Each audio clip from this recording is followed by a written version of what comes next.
YCP విడిపోయి బయటకు వస్తాడా అనుకొని చాలా మంది మాట్లాడినటువంటి పరిస్థితులు ఉన్నాయి. నాకు క్షమించండి కొద్దిగా, ఎందుకంటే మొదటిసారి కాబట్టి ఒక 5 నిమిషాలు తీసుకుంటాను. దయచేసి మనోహర్ గారు క్షమించాలని కోరుకుంటా ఉన్నా. మొదటిగా నాకు రాజకీయ భిక్ష పెట్టింది రాజశేఖర రెడ్డి గారు. రాజశేఖర రెడ్డి గారు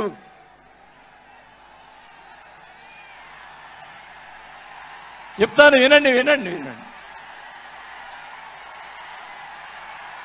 నాకు రాజశేఖర రెడ్డి గారైనా ఎన్టీ రామారావు అయినా నాకు ఇష్టం. మీరు దయచేసి వినాలా.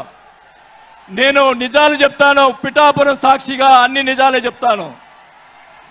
వినాలా, నాకు జరిగిన విషయాలు కూడా చెప్తాను.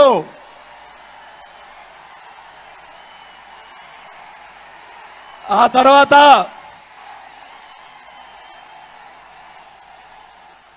ఆయన జగన్మోహన్ రెడ్డి గారు పార్టీ పెడితే రాజకీయ భిక్ష పెట్టాడు కాబట్టి నేను మంత్రి పదవి వదులుకొని ఆయన వెంట నడిచాను. నేను 4 సంవత్సరాలు, మనోహర్ గారికి తెలుసు, 4 సంవత్సరాలు మంత్రి ఉంది నాకు. అయినా కానీ నాకు రాజకీయ భిక్ష పెట్టాడు కాబట్టి, మానవత్వం అనేది ఉంది కాబట్టి నేను ఆ రోజు ఆయనకి తలిచాను. కానీ ఏం జరిగింది, నాకు మంత్రి వదిలిపెడితే మంత్రి ఇచ్చి మంత్రి తీసేశాడు. అవన్నీ నేను కూడా బాధపడిన, నేను మంత్రి అనేది ఐ డోంట్ కేర్. ఆ రోజు 4 సంవత్సరాలకే వదిలిపెట్టాను. నేను ఒకటే చెప్తా ఉన్నా, మన వంశీ గారిని ఆయన చెప్పాడు కదా, మన ఈయన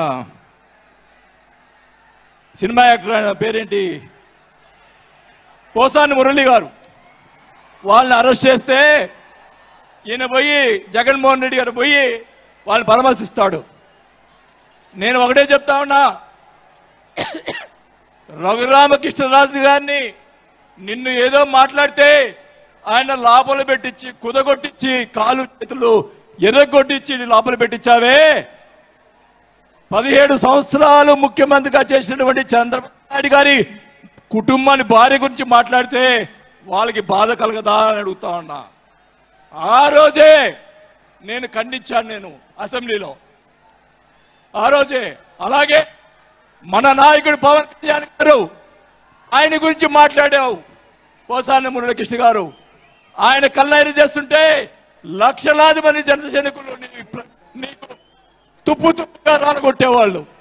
ఆయన మౌనం వహించారు. నేనైతే చెప్తా ఉన్నా, కుటుంబాన్ని అలా మాట్లాడారు కాబట్టి వాళ్ళని 9 నెలలు, ఇంకా 9 నెలల తర్వాత అరెస్ట్ చేశారు. నేనైతే గవర్నమెంట్ ఇచ్చిన మరుసటి రోజే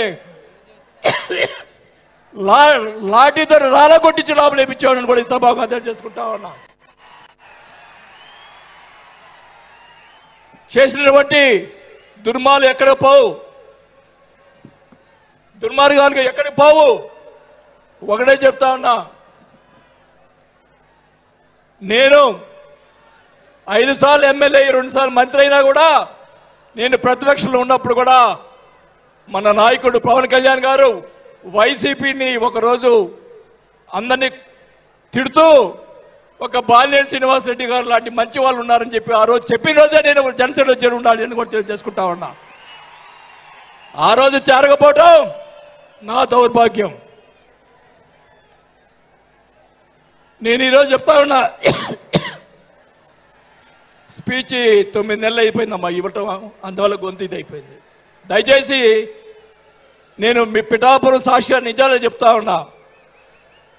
గవర్నమెంట్ వచ్చిన తర్వాత చిన్న చిన్న కార్యకర్తల మీద కేసులు పెట్టి లోపలేశారు. వాళ్ళని కాదండి లోపలేయాల్సింది, కోట్లు సంపాదించున్నారు,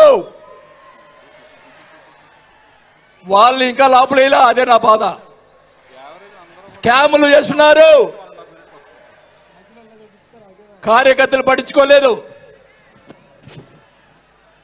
కోట్లు సంపాదించి ఈరోజు రకరకాలుగా మాట్లాడుతూ ఉన్నారు.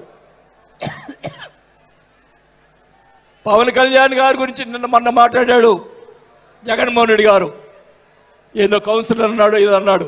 అయ్యా జగన్మోహన్ రెడ్డి గారు, మీ నాన్న దయతోటి నువ్వు ముఖ్యమంత్రి అయ్యావు. మీ నాన్న అంత అడ్డు పెట్టుకొని మా నాయకుడు ఇప్పుడు జనసేన నాయకుడు పవన్ కళ్యాణ్ గారు స్వశక్తితో ఈరోజు లక్షలాది మంది అభిమాన పాత్రులు అయ్యాడని గుర్తుపెట్టుకోవాలని కూడా తెలియజేసుకుంటా ఉన్నా.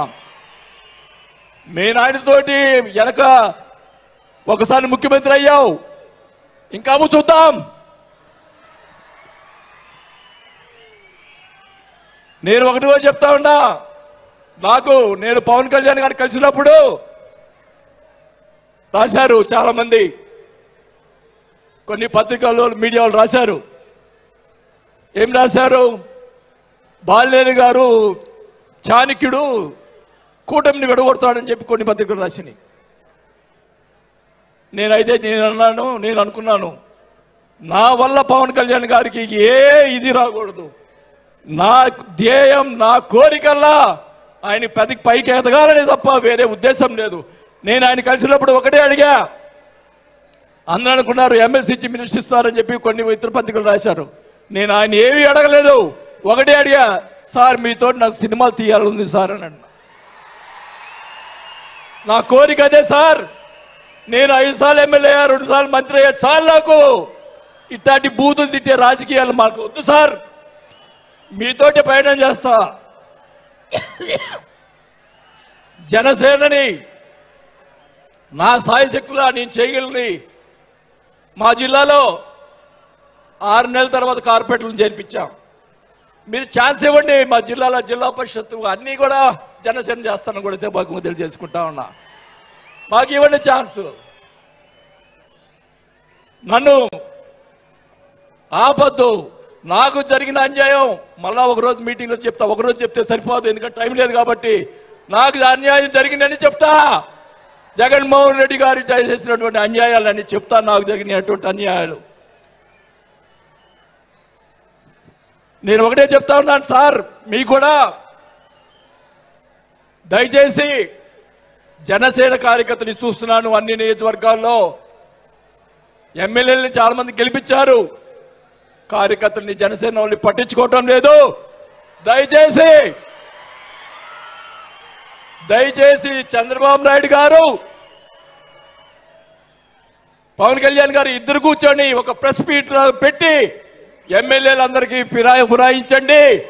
జనసేన కార్యకర్తలు కూడా మీరు వాళ్ళకి రావాల్సినటువంటి రేషియో ప్రకారంగా వాళ్ళు కష్టపడి పనిచేశారు. ఇప్పుడు తెలియదు ఆ బాధ. రేపు ఎలక్షన్ తెలుస్తుంది. వాళ్ళు ఖర్చునని వాళ్ళు అడుగుతారు రేపు. దానికి సమాధానం చెప్పాల్సిన బాధ్యత ఆ ఎమ్మెల్యేలకు ఉంటుంది. కాబట్టి ఇద్దరు కూడా ఇప్పుడే వెంటనే అది చేస్తే మీకోసం ప్రాణాలు ఇచ్చేవాళ్ళు ఉన్నారు ఇక్కడ. అలాంటి వాళ్ళని మనం కాపాడుకోవాలి. కాబట్టి మీరు అంటే నేను ఇలా మాట్లాడుతున్నానని అనుకోకుండా నాయకులు, మన నాయకుడు బాగుండాలని కోరుకోవాలి.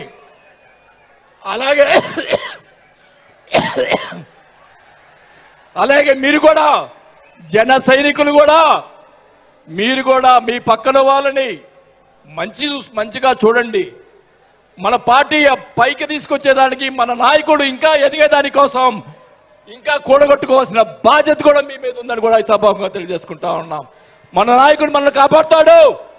మన నాయకుడిని ఎదిగించేదాని కోసం మీరందరూ కూడా కష్టపడాలని చెప్పి కూడా కోరుకుంటూ, నా ప్రాణం ఉన్నంత వరకు నేను పవన్ కళ్యాణ్ తోటి గారితోటే ఉంటాను. నాకు పదవి వచ్చినా రాకపోయినా పర్వాలేదు, నేను పవన్ కళ్యాణ్ తోటే ఉంటాను. నేను రాజకీయంలో నాకు జరిగిన అన్యాయాలు 1 కాదు 2 కాదు. మా నాన్న ఇచ్చిన నేను ఈరోజు ఛాలెంజ్ చేస్తున్నా, పిఠాపురంలో అమ్మవారి సాక్షిగా మా నాన్న ఇచ్చిన ఆస్తిలోనే నేను సగం భాగం పైన నేను అమ్ముకున్నాను ఈ రోజు అని కూడా ఈ సభాముఖంగా తెలియజేసుకుంటా ఉన్నాం. అయినా కానీ నేను లెక్క చేయను. నాకున్నటువంటి ఇది కూడా, నాకున్నటువంటి మా వియ్యంకుడికి నాకున్నటువంటి ఆస్తులు కూడా జగన్మోహన్ రెడ్డి గారు కాజేశాడని కూడా ఈ సభాముఖంగా తెలియజేసుకుంటా ఉన్నా. కాబట్టి అది త్వరగా మీరు చెప్తాను.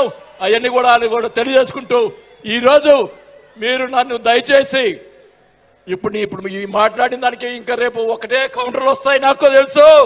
ఛాలెంజ్ చేస్తున్నా, నేను ఇది కూడా ఛాలెంజ్ చేస్తున్నా. చంద్రబాబు నాయుడు గారు కూడా అడుగుతా ఉన్నా, మొత్తం మొన్న జరిగినటువంటి ఎమ్మెల్యేలు అందరి మీద ఎంక్వైరీ, నా మీద కూడా సహా ఎంక్వైరీ చేయండి. ఎవరు అన్యాయం చేశారో, ఎవరు తప్పులు చేశారో, ఎవరు కోట్లు సంపాదించారో మొత్తం బయట పెట్టాలని కూడా ఈ సభాగా తెలియజేసుకుంటా ఉన్నా. ఈ ఉక్రోషం, ఈ బాధ నాకు తెలుసు, మా కుటుంబానికి తెలుసు. మా కుటుంబం ఎంత ఇబ్బంది పడిందో నాకు తెలుసు.